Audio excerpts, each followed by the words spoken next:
மதுரை மாநகர காங்கிரஸ் கமிட்டியின் சார்பில் இரவு கோப்புதூர் பேருந்து நிலையம் அருகில் குடியரசு தின விழா பொதுக்கூட்டம் நடைபெற்றது.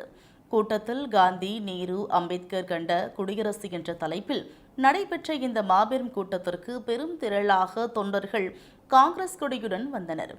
இதில் முன்னாள் மத்திய நிதியமைச்சர் ப. சிதம்பரம், தமிழக காங்கிரஸ் தலைவர் செல்வ பெருந்தகை, கிராம கமிட்டி மேலாண்மை குழு தலைவரும் முன்னாள் எம்பியுமான எஸ். பீட்டர் அல்போன்ஸ் உள்ளிட்ட பலர் கலந்து கொண்டு உரையாற்றினர். இதில் அகில இந்திய காங்கிரஸ் கமிட்டியின் செயலாளர்கள் ஆர். விஸ்வநாதன், மா. Christopher, Tilak Gopinath, Palaniappan, V. K. Arivazhagan, மண்டல அமைப்பாளர் பெனட் அந்தோணிராஜ், வடக்கு மாவட்ட தலைவர் ஆலாத்தூர் ரவிச்சந்திரன், தெற்கு மாவட்டம் தலைவர் அம்மாப்பட்டி எம். பூண்டி, நாடாளுமன்ற தொகுதி அமைப்பாளர் சி. ஆர். சுந்தர்ராஜன், மாநில பொதுச் செயலாளர் எஸ். வி. முருகன், நாடாளுமன்ற தொகுதி அமைப்பாளர் ஐ. சிறுவை, மாநில வழக்கறிஞர் பிரிவு தலைவர் ஆர். மாரியப்பன் ஆகியோர் முன்னிலை வகித்தனர்.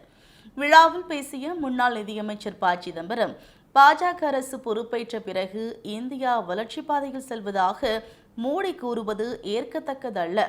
நேரு, இந்திரா காந்தி, ராஜீவ்காந்தி, மன்மோகன் சிங் வகுத்த பொருளாதார அஸ்திவாரத்தில்தான் மோடி அரசு பயணித்து வருகிறது என விமர்சித்தார்.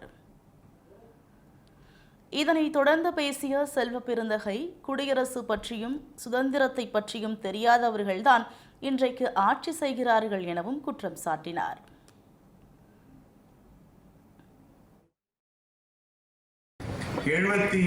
வது குடியரசு தின விழா 10 ஆண்டுகளுக்கு மேல் நாம் ஆட்சியில் இல்லை. 10 ஆண்டுகளாக இந்த தேசத்தில் யார் ஆட்சி செய்து கொண்டிருக்கிறார்கள், இங்கே என்ன நடந்து கொண்டிருக்கிறது என்பதை பற்றி எல்லோருக்கும் தெரியும். விலைவாசி உயர்வாகட்டும், மக்களிடம் நிம்மதியின்மையாகட்டும், இந்த அரசு யாருடைய அரசு, யாருக்கான அரசு என்ற கேள்வி எழுந்திருக்கிறது. இங்கே நம்முடைய அண்ணன் பீட்டர் அல்போன்ஸ் அவர்கள் பேசும்பொழுது சொன்னார், ஒரு 10 பேருக்காக நடக்கிற சர்க்காரா, இந்த தேசத்தில் வாழ்கின்ற 140 கோடி மக்களுக்கான சர்க்காரா என்பதை முடிவு செய்ய வேண்டும். இந்த தேசம் விடுதலை அடையும் பொழுது ஒரு குண்டூசி தயாரிப்பதற்கு கூட நம்மிடம் எந்தவித சக்தியும் கிடையாது. ஆனால் ஜவஹர்லால் நேரு ஒரு மிகப்பெரிய வலிமையான கட்டமைப்பை இந்தியாவிற்கு வடிவமைத்து கொடுத்தவர். உலக நாடுகளெல்லாம் தலை நிமிர்ந்து இந்தியா இப்படி வளர்ந்து கொண்டு இருக்கிறதே என்று பார்த்த காலங்கள், இந்தியாவை தலை நிமிர செய்தவர். பீட்டர் அல்போன்ஸ் பேசுகையில், வாழ வழியற்றவர்களின் நலன்களில் அக்கறை கொண்டவர் தலைவர் ராகுல் காந்தி என கூறினார்.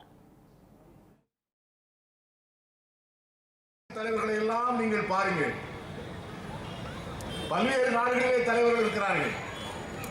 அமெரிக்காவில் இருக்கிறார்கள், ரஷ்யாவில் இருக்கிறார்கள், சீனாவில் இருக்கிறார்கள், இந்தியாவிலேயும் தலைவர்கள் இருக்கிறார்கள்.